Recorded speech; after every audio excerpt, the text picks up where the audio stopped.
बेटा आज का ये हमारा लेक्चर बहुत इम्पोर्टेंट होने वाला है। इसमें हम अपने छठे पाठ के 8 महत्वपूर्ण क्वेश्चन आंसर्स को देखेंगे। पाठ हमारा है 3 वर्ग। इसका एक हमने भाग पहले ही बनाया है इम्पोर्टेंट क्वेश्चन आंसर्स का, वो आपने शायद देख ही लिया होगा। नहीं देखा होगा तो प्लेलिस्ट पर जाकर आप उसको दोबारा देख लें। वीडियो पसंद आए तो लाइक शेयर और कमेंट भी करें।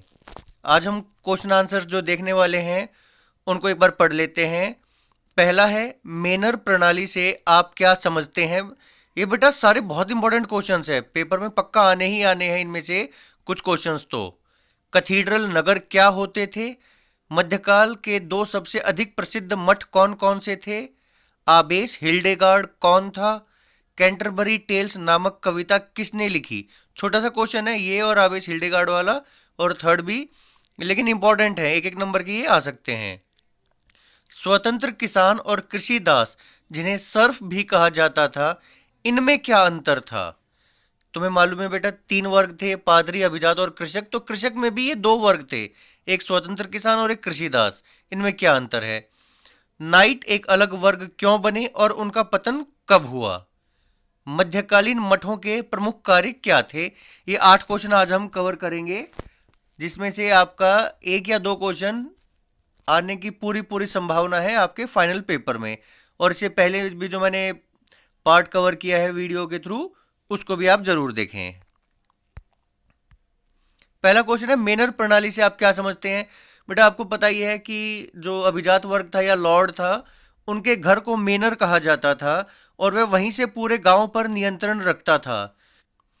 किसी छोटे मेनर की जागीर में दर्जन भर तक परिवार होते थे और बड़ी जागीर में 50 से 60 तक परिवार हो सकते थे। तो ये बेटा सिंपल घर ना मानो, ये मानो कि भाई कई एकड़ में फैली हुई एक जमीन थी जिसमें बहुत सारे परिवार रहते थे। लॉर्ड खुद रहता था। इसके अलावा इसमें वन क्षेत्र के साथ साथ कृषि क्षेत्र भी आता था। वन क्षेत्र के साथ साथ कृषि क्षेत्र भी इसमें आता था। मदिरा संपीड़क, ये मदिरा बनाने का काम भी वहीं पर होता था, वन क्षेत्र भी उसी में होते थे और खेती बाड़ी भी यहीं पर होती थी। इसके साथ साथ जो जागीर थी वहां पर चर्च और सुरक्षा के लिए, एक तो चर्च के लिए एक दुर्ग होता था और सुरक्षा के लिए एक दुर्ग होता था। दुर्ग मतलब किला। ये बेटा हमको ये लगता है कि भाई मेनर में सारी चीजें होती थी तो ये आत्मनिर्भर होते थे, इसको किसी की जरूरत नहीं पड़ती थी इस जागीर को। लेकिन ऐसा नहीं है, उन्हें नमक, चक्की का पाट और धातु के बर्तन बाहर से ही प्राप्त करने पड़ते थे। इसका मतलब यह है कि ये आत्मनिर्भर नहीं थे, इन्हें भी बाहरी दुनिया पर निर्भर रहना पड़ता था। और निसंदेह मेनर प्रणाली का आधार दास श्रम था और कृषि दासों को मेनर की भूमि पर तरह तरह का श्रम करना पड़ता था। तो ये इस सब का बेस था दास श्रम, जो मेनर ये लॉर्ड हैं जो अपने मजदूर हैं या किसान हैं उनसे करवाता था बिना उसके बदले में कुछ पैसा वैसा दिए। अगला है बहुत इंपॉर्टेंट, कैथीड्रल नगर क्या होते थे।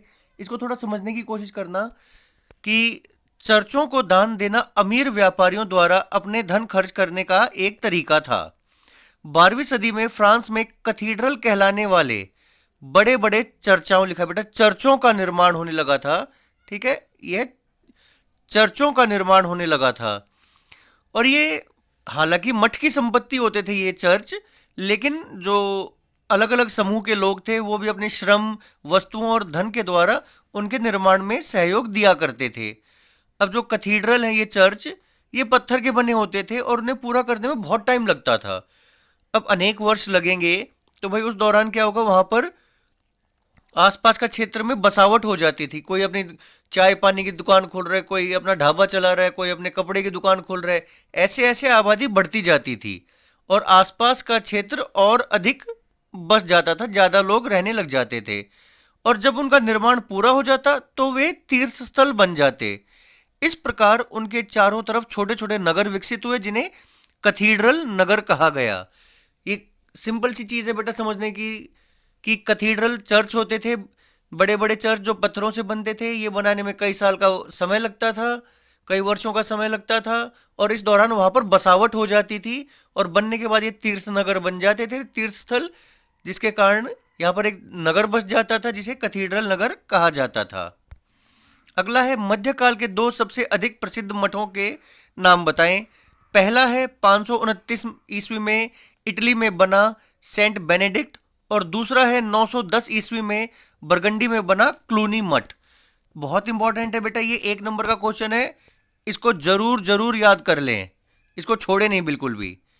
अगला भी हमारे एक बड़ा अच्छा सा क्वेश्चन है, आबेस हिल्डेगार्ड कौन था? तो ये एक भिक्षु था, साथ ही ये प्रतिभाशाली संगीतज्ञ था। अब आबेस का मतलब, आबे यानी कि ये मठों में रहने वाला व्यक्ति था, इसलिए अपने नाम के आगे इसने आबेस कर लिया। और इसने एक बहुत इंपॉर्टेंट चीज स्टार्ट की थी, चर्च की जो प्रार्थना होती थी उसमें सामुदायिक गायन की प्रथा के विकास में महत्वपूर्ण योगदान दिया। चर्च में जैसे हम भी देखते हैं कि स्कूल आते हैं तो प्रार्थना होती है, तो सामूहिक गान होता है, तो चर्च में जब ये प्रार्थना होती थी तो उसमें सामुदायिक गान की प्रथा के विकास को आबेस हिल्डेगार्ड ने ही काफी प्रमोट किया। तो इंपॉर्टेंट नाम है बेटा, इसके बारे में 1 नंबर का क्वेश्चन जरूर आएगा। एक है कैंटरबरी टेल्स नामक कविता किसने लिखी? छोटा सा क्वेश्चन है लेकिन इंपॉर्टेंट है। व्यक्ति का नाम है चौसर, व्यक्ति का नाम हमारा आ जाता है यहां पर चौसर। इंपॉर्टेंट है, जेफरी चौसर इनका पूरा नाम है, बहुत बढ़िया सी इन्होंने कविता लिखी थी। ये नाम याद रखें, चौसर। ये इंग्लिश में और हिंदी में दोनों में मैंने लिखा हुआ है। अगला आता है स्वतंत्र किसान और कृषि दास, जिन्हें सर्फ भी कहा जाता था। इनमें क्या अंतर था? किसान हमारे पास 2 टाइप के होते थे उस वक्त मध्यकालीन यूरोप में, स्वतंत्र किसान और कृषि दास। और कृषि दास का एक अन्य नाम निकल के आया था बेटा, सर्फ। तो इन्हें सर्फ भी कहा जाता था। इनमें अंतर क्या था? अब देखो, हमको ये लगता है कि भाई स्वतंत्र किसान सच में स्वतंत्र रहे होंगे, लेकिन ऐसा नहीं था। इनके बारे में पढ़ते हैं। स्वतंत्र किसान यह अपनी भूमि को लॉर्ड के काश्तकार के रूप में देखते थे, कि भाई लॉर्ड के अंडर ये काम करते थे, उनके अंतर्गत किसान का काम करते थे। और जो पुरुष थे उनका सैनिक सेवा में योगदान आवश्यक होता था। ये कोई सैनिक नहीं थे, ये कृषक थे, लेकिन ये फिर भी इनको सैनिक सहायता देनी पड़ती थी। इस वर्ग के किसान सामंतों से भूमि प्राप्त करते थे और उसके प्रतिदान में, यानी कि उसके बदले में सामंतों को ये टैक्स देते थे। साथ ही इनको बेटा जो सामंत या लॉर्ड होता था उसके घरों में भी या उसके खेतों में काम करना पड़ता था, जिसके बदले इनको कोई पैसा वैसा नहीं मिलता था। अब अगले आ जाते हैं हमारे कृषि दास। इनकी हालत और ज़्यादा खराब थी, इन्हें बेगार करनी पड़ती थी। जो सामंत थे उनकी ज़मीन पर इन्हें खेती करनी पड़ती थी और बदले में इन्हें थोड़ा बहुत कुछ खाना पीना मिल जाता था। अधिकांश उपज का हिस्सा इन्हें कर के रूप में सामंत को देना पड़ता था। और इसके अतिरिक्त जो ये सर्फ थे, इन्हें केवल अपने सामंत की चक्की में ही आटा पीसने का अधिकार था और उन्हीं के तंदूर में अपनी रोटी सेक सकते थे। ये इनके ऊपर बाध्यताएं थी और ये इनको छोड़कर जा नहीं सकते थे, क्योंकि ये दास थे। तो इस प्रकार हम देखेंगे कि कृषि दासों का जीवन अपने स्वामी से पूर्ण रूप से बंधा था। स्वामी जब तक चाहेगा इन पे कृपा रखेगा, नहीं चाहेगा तो इनकी जीवन को और भी बेकार कर सकता है, खाना पीना इनका रोक सकता है। अपनी चक्की में आटा ना पीसने दे तो ये आटा ही नहीं पीस पाएंगे। ओवरऑल दोनों की स्थिति बड़ी खराब थी, स्वतंत्र कृषक की भी और कृषि दास की भी। लेकिन कृषि दास का हाल ज्यादा बुरा था। नाइट एक अलग वर्ग क्यों बना और उसका पतन कब हुआ? नाइट हमने लास्ट अपने पार्ट में देखा था कि ये घुड़सवार सेना होती थी। तो देखते हैं इसकी जरूरत क्यों पड़ी। यूरोप में 9वीं सदी के दौरान अक्सर युद्ध होते रहते थे। शौकिया कृषक सैनिक इस युद्ध के लिए पर्याप्त नहीं थे। शौकिया कृषक यानी कि जो किसान होते थे और ये सैनिक बनते थे टाइम पड़ने पर। तो ये देखा कि भाई अकेले इनसे काम नहीं चल रहा है, तो इसलिए अश्व सेना की आवश्यकता पड़ी, जो घोड़े वाली सेना होती है, घुड़सेना हमारी। इसने एक नए वर्ग को उत्पन्न किया जिसे नाइट कहा जाता था। वह लॉर्ड से उसी प्रकार संबंधित है जैसे लॉर्ड राजा से संबंधित था। लॉर्ड नाइट को जमीन देता था और उस जमीन के टुकड़े को हम क्या बोलते थे बेटा? फीफ। पिछले पार्ट में तुमने पढ़ा था। और उसकी सुरक्षा का वचन देता था। बदले में नाइट क्या करता था? अपने लॉर्ड को एक निश्चित धनराशि देता था और युद्ध में उसकी तरफ से लड़ने का वचन देता था। और 12वीं सदी के शुरुआती वर्षों में नाइट समूह का पतन हो गया। कब पतन हुआ? 12वीं सदी के शुरुआती वर्षों में। और लॉर्ड है नाइट को ज़मीन देता था और सुरक्षा देता था। इसके बदले में जो नाइट होता है वो लॉर्ड को कुछ टैक्स देता था और साथ ही साथ उसके लिए लड़ने का वचन देता था। लास्ट क्वेश्चन आज का है, मध्यकालीन मठों के प्रमुख कार्य क्या थे? हाँ बेटा, एक चीज़ का ध्यान रखना, ये जो मैंने पीपीटी बनाई है इसके पीडीएफ का लिंक मैं डिस्क्रिप्शन में शेयर कर दूंगा, तो तुम उसको डाउनलोड करके पढ़ भी सकते हो आराम से बैठकर। मध्यकालीन मठों के प्रमुख कार्य क्या थे?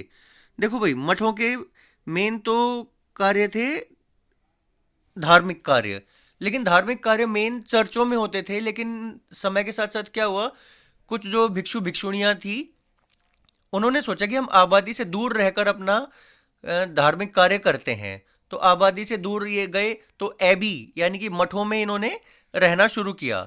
मठों का निर्माण आबादी से दूर किया जाता था और मठों में मॉन्क और नन, जिसे भिक्षु और भिक्षुणियां कहते हैं, वो निवास करते थे।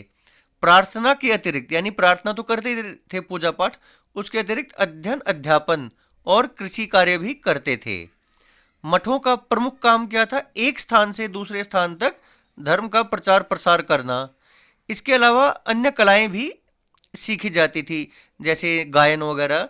आबेस हिल्डेगार्ड, जिसका जिक्र पहले भी आया है, एक प्रतिभा संपन्न संगीतज्ञ था जिसने चर्च की प्रार्थना में सामुदायिक गायन की परंपरा के विकास में उल्लेखनीय योगदान दिया। ये हमने पढ़ा ही हुआ है। और जो भिक्षु भिक्षुणियाँ थे या चर्च मठ था, मठ के बारे में बात कर रहे हैं, इनका मुख्य कार्य ईश्वर की आराधना यानी पूजा करना तथा जनसाधारण को चर्च के सिद्धांत के विषय में समझाना था कि भाई चर्च क्यों होते हैं, क्या फ़ायदा है, प्रार्थना करो, ये सारी चीज़ें। और वे जन सामान्य के नैतिक जीवन को ऊंचा उठाने का कार्य करते थे। साथ ही साथ शिक्षित तथा रोगियों की सेवा करने का प्रयास करते थे। जो पढ़ा लिखा व्यक्ति है उसकी सेवा करना, जो या जो रोगी है उसकी सेवा करना। बस बेटा, आज का हमारा एक छोटा सा वीडियो था।